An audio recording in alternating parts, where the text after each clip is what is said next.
महाराज, यक्ष लोक में एक वानर घुसपैठिया घुस आया है। तुम यहाँ खड़े खड़े क्या कर रहे? जाओ जब पकड़ो और ध्यान रहे जीवित ना बचे। जी महाराज। कहीं वो मित्र सुग्रीव तो नहीं?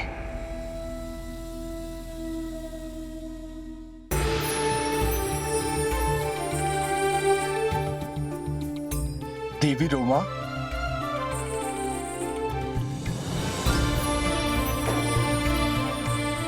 वानरराज,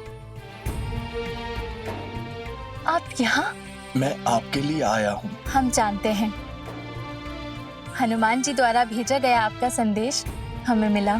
तो अब हमें ये भी बता दीजिए कि आपने उत्तर क्या दिया। वे आपके मित्र हैं, आप उनसे पूछिएगा।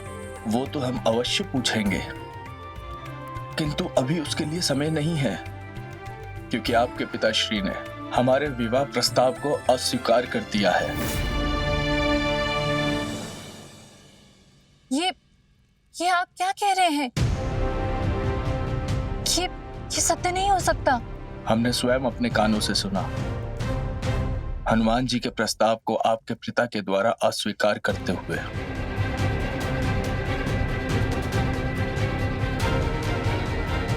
देवी रोमा, क्या आप हमसे प्रेम करती हैं? वानरराज, यदि हमें आपसे प्रेम ना होता तो प्रतिदिन हम आपसे मिलने किष्किंधा क्यों आते? यदि हमें आपसे प्रेम ना होता तो हनुमान जी को पिताश्री से विवाह प्रस्ताव करने के लिए क्यों कहते? देवी, तब तो हमारे पास सिर्फ एक ही मार्ग है। हमें आपके पिता की इच्छा के विरुद्ध जाके विवाह करना होगा।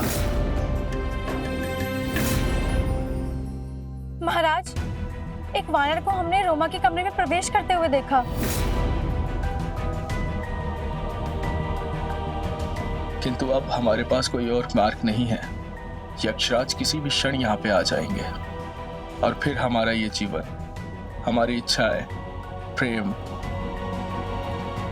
सब कुछ उनके बंदी बन के ही रह जाएगा। पुत्री रोमा, पुत्री रोमा, तुम ठीक तो हो पुत्री? अब निर्णय आपको करना है देवी। आप अपने पिता के हट को स्वीकार करेंगे या फिर हमारे प्रेम को? पुत्री रोमा, यहाँ से हम कैसे जाएंगे? पिताश्री तो इसी ओर आ रहे हैं। आपको हम पे विश्वास है ना? स्वयं से भी अधिक। तो फिर आइए।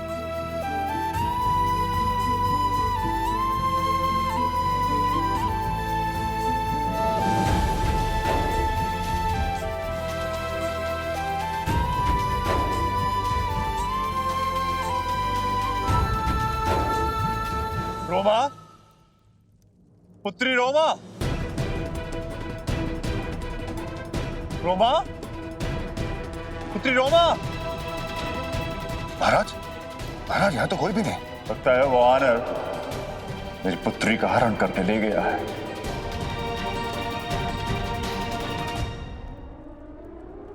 यक्षराज, आप चिंता ना करें। मुझे लगता है कि मुझे पता है कि वो गुप्तचर कौन है। मैं आपको वचन देता हूँ, मैं आपकी पुत्री देवी रोमा को स्वयं लेकर आऊंगा। आज्ञा दीजिए।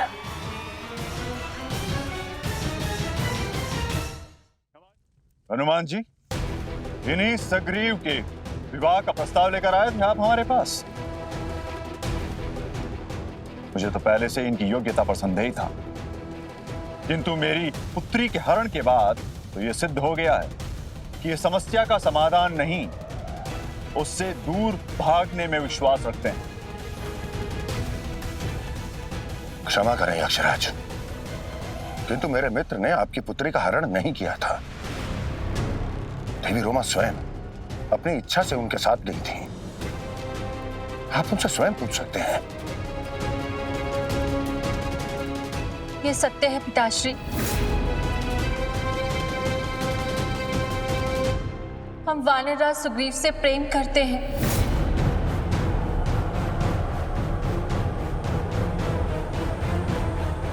प्रेम हमारी इच्छा के विरुद्ध?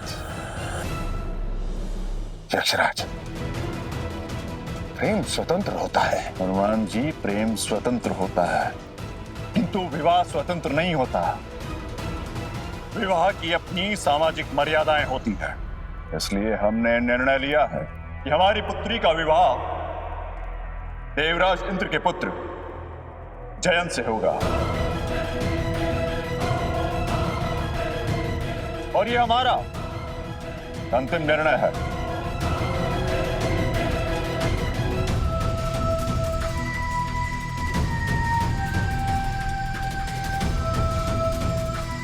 यक्षराज, क्या हम जान सकते हैं कि किस योग्यता के आधार पर आपने जयंत को देवी रोमा के लिए चुना है? सुग्रीव से हर दृष्टि में जयंत उत्तम है। कुल, शक्ति, धैर्य, वीरता, सब कुछ में। यक्षराज, वीर की पहचान युद्ध भूमि में होती है, और मेरा आपसे यह निवेदन है कि आप जयंत और मेरे मित्र सुग्रीव को गदा युद्ध के लिए आमंत्रित कीजिए, और इनमें से जो भी विजयी होगा आप अपनी पुत्री का विवाह उसी से सुनिश्चित कीजिए। आपके निवेदन को मानने के लिए मेरे पास कोई भी कारण नहीं है, किंतु मैं आपकी इच्छा का मान रखते हुए आपका ये निमंत्रण स्वीकार करता हूं। जो भी इस युद्ध में विजय होगा, उसी के साथ मेरी पुत्री का विवाह होगा।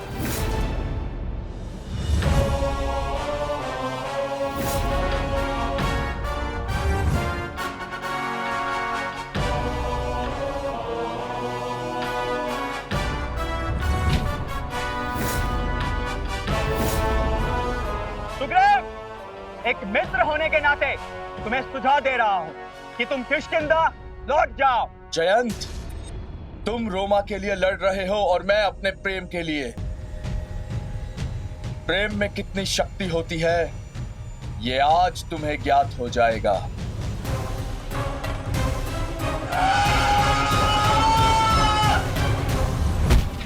जय श्री राम। देवी रोमा के प्रेम ने मित्र सुग्रीव को पूर्णतः बदल दिया है। सत्य कहते हैं लोग कि भक्ति और प्रेम में कुछ भी असंभव नहीं।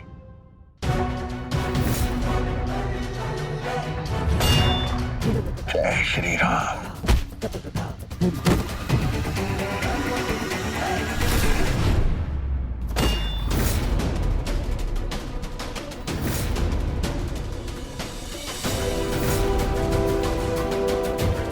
ये क्या हुआ मित्र? सुग्रीव को अचानक से ये युद्ध क्यों नहीं लड़ पा रहे हैं?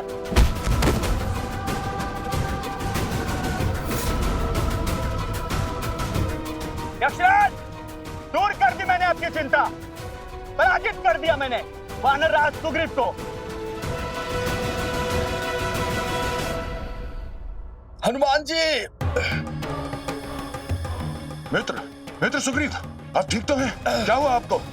हनुमान जी, लगता है जयंत ने किसी मायावी विद्या का प्रयोग किया है। मित्र, आप चिंता न करें। इस संसार की हर माया की केवल एक ही औषधि है, प्रभु श्री राम का नाम। जय श्री राम।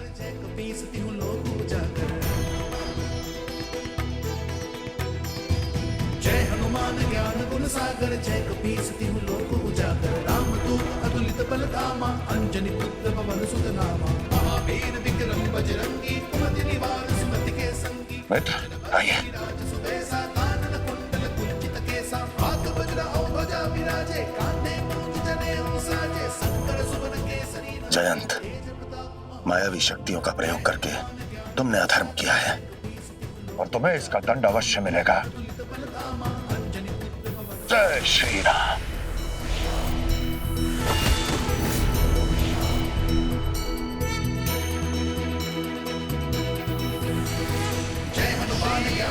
अब तुम यक्षलोक में तभी लौटोगे जब मित्र सुग्रीव का देवी रोमा से विवाह हो जाएगा।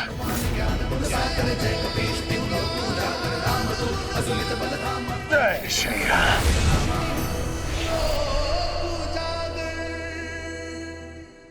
यक्षराज ने अपने हठ के आगे अपने धर्म को त्याग दिया, इसलिए अब उनकी स्वीकृति की कोई आवश्यकता नहीं, चाहे वो हाँ हो या ना हो। मित्र सुग्रीव, अब आपके और देवी रोमा के प्रेम धर्म का मैं साथ दूंगा। प्रभु श्री राम की कृपा से मैं आपका विवाह संपन्न करवाऊंगा। हे सृष्टि के पालन करता, मेरा हर कार्य आपको समर्पित है, मेरी हर सेवा आपको समर्पित है। मैं जो भी करता हूं केवल आप ही की इच्छा से करता हूं, और मुझे पूर्ण विश्वास है कि देवी रोमा और मित्र सुग्रीव का यह विवाह, इसमें अवश्य ही आपकी कोई ना कोई लीला छुपी हुई है।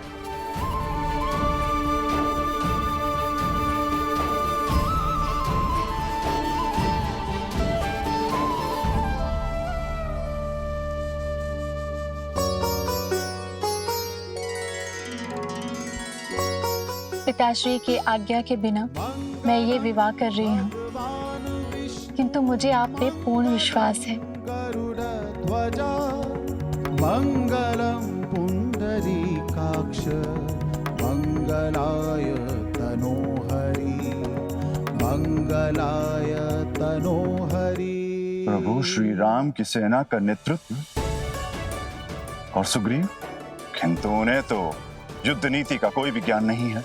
यक्षराज, वानर राज सुग्रीव में हर प्रकार की विद्या और ज्ञान को आत्मसात करने की शक्ति है, इसीलिए तो हनुमान जी ने ये लीला रची है, ताकि आने वाले रामकाज के लिए सुग्रीव को तैयार किया जा सके।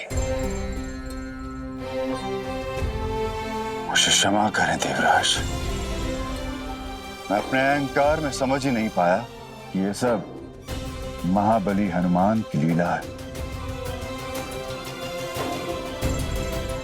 पुत्री रोमा, पिताश्री आप? मुझसे बहुत बड़ी भूल हो गई कि मैंने हनुमान जी का प्रस्ताव स्वीकार नहीं किया। मैंने तुम्हारे प्रेम पर और सुग्रीव की योग्यता पर संदेह किया। विनती करता हूं, अगर हो सके तो मुझे क्षमा कर दो। यक्षराज, तो क्या आपको यह विवाह स्वीकार है? अवश्य।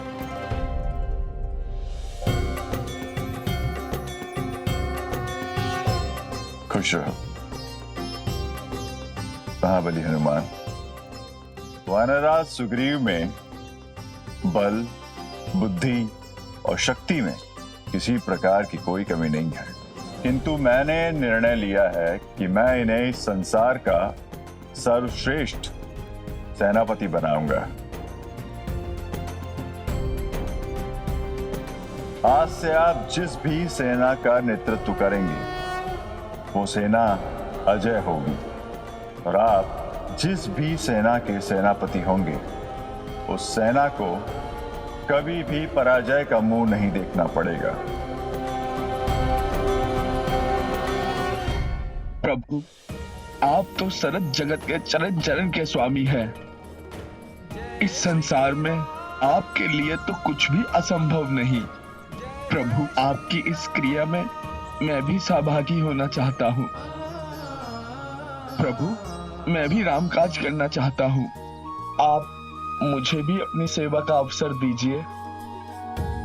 प्रभु, हमने सुना है कि आपने अपने शौर्य और अपने पराक्रम से अनेक वनों को असुरों से मुक्त कराया है, किंतु प्रभु, आपके चरण कमलों पर यह धूल कैसी? आपके ललाट पर यह चिंता की रेखा कैसी प्रभु? यह आपकी कौन सी लीला है? हनुमान, पिता की आज्ञा के अनुसार हम पंचवटी और अनेक वनों में वास करते रहे। धर्म के कार्य में अधर्म के विरुद्ध जनक दुलारी सीता ने पग पग हमारा साथ दिया, किंतु एक दिन इतने वर्षों तक मैं प्रभु श्री राम से दूर रहा, परंतु अब उनकी हर लीला से मुझे साक्षात्कार करना होगा। प्रभु के साथ घटी हर घटना को साक्षात देखना होगा।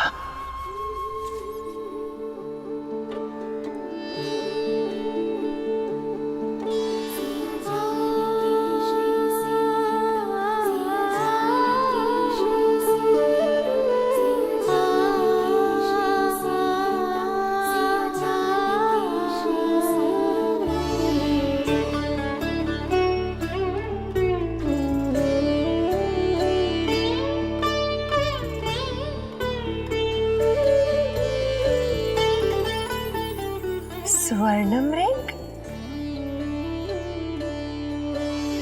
जनक सूता श्री सीता सिया सीता भूमि जा पिताश्री सदैव स्वर्णमृग की कथाएं सुनाया करते थे और तब हमें लगता था कि स्वर्णमृग केवल कथाओं में हुआ करते हैं, केवल कल्पनाओं में हुआ करते हैं। पर इस स्वर्णमृग को देखकर ऐसा लग रहा है जैसे हमारी सारी कल्पनाएं सच हो गई।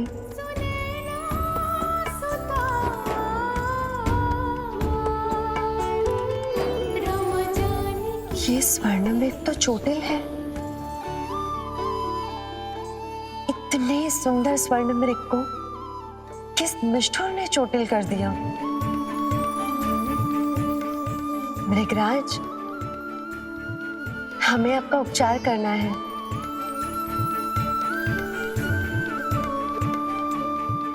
नहीं, रुक जाइए। भाभी,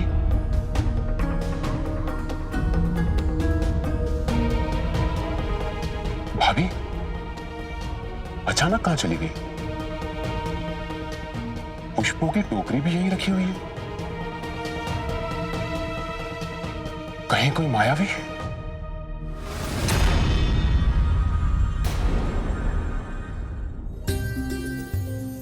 रुक जाइए मृगराज, स्वर्णमृग, रुक जाइए। हम आपके परम हितैषी हैं। हमसे भयभीत होने की आवश्यकता नहीं है आपको। रुक जाइए।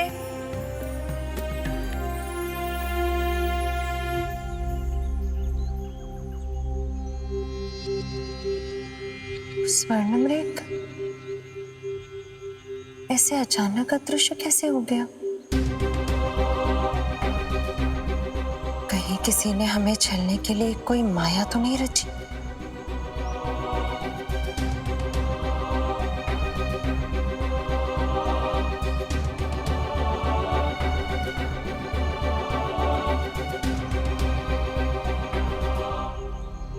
नहीं, हम अपनी सुरक्षा के लिए एक स्वर्णमृग के जीवन को संकट में नहीं डाल सकते। हमें उसे ढूंढना ही होगा।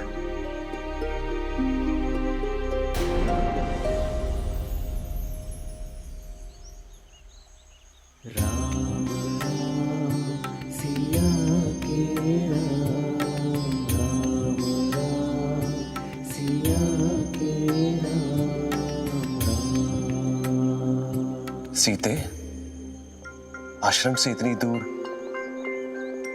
वन में अकेले, सब सकुशल तो है?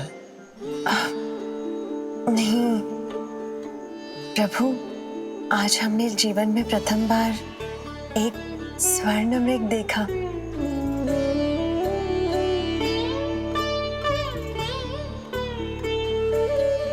पर विडंबना तो देखिए,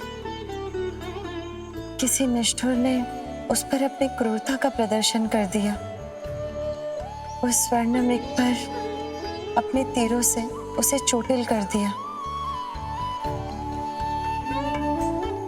सीते, जब से आप वन में आई हैं, कथाओं के अनुसार स्वर्णमृग को देखना चाहती है, और आप भी अच्छे से जानती हैं, वास्तव में स्वर्णमृग नहीं होते।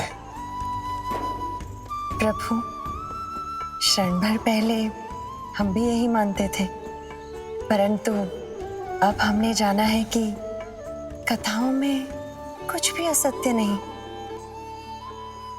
बस कुछ सत्य समय के साथ खो जाते हैं तो हम उसे मिथ्य मानने लग जाते हैं। यह अवश्य आपका भ्रम है सीते।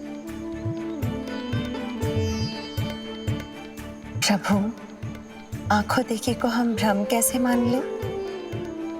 हमने उन्हें इन्हीं आंखों से देखा है जिन आंखों से हम आपको देख रहे हैं। भाभी,